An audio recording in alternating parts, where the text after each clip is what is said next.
Well, we got a little bit of snow here. Good thing I covered it with a tarp, but I'm gonna pull up the tarp and we're gonna keep on digging and cleaning out some of the top portions of the septic mound in order to install the risers.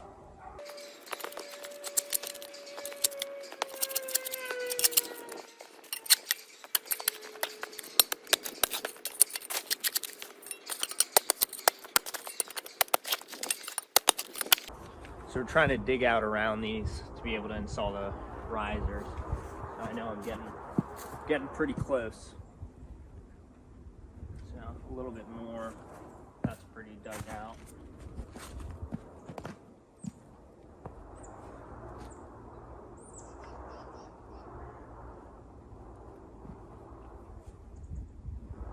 Just a little bit more.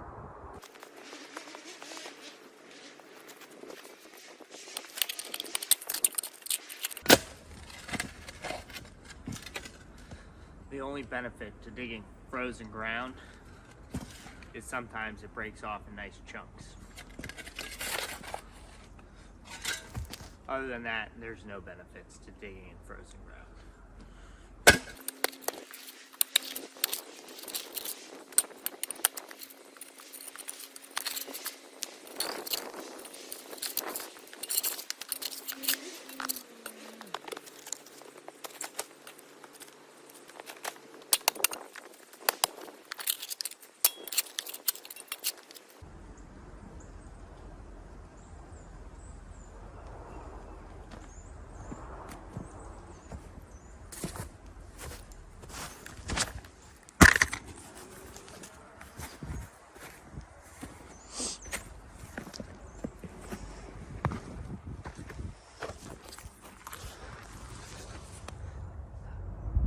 This has always been kind of interesting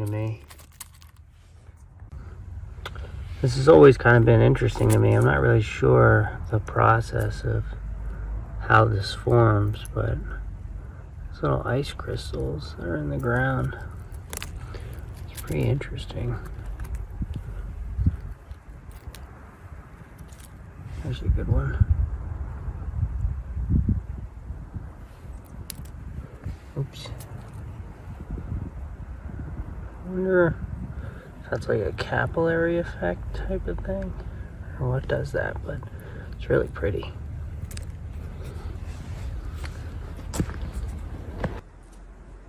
We've got one of, basically kind of 2 of 3 cleared out so far, so working on the 3rd one.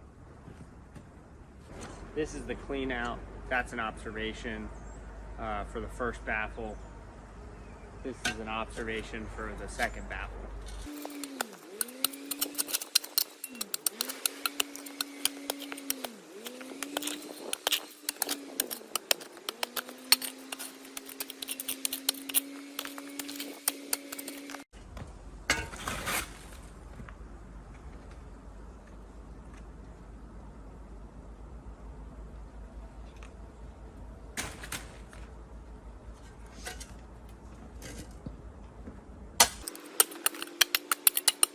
On another installment of what really grinds my gears is I see like a lot of contractors think that like cleaning up after themselves isn't part of the job they're being paid to do. I've seen comments such as, oh, if you want us to clean it up, you have to pay us more.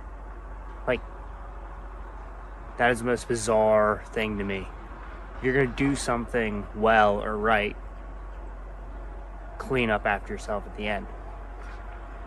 Example A, this is a piece of copper wire as well as some other plastic and debris I found from probably about 30 years ago when they were installing the septic tank. Just throw it in the hole and we'll backfill it. Nobody will ever know. I know. 30 years later, I know. And it's just like, I mean, yeah, okay, you bury it under the ground, nobody knows, sure, whatever. Like, it just isn't right. Why do something that's just wrong? You know it's not right. Just do the right thing. How hard is it?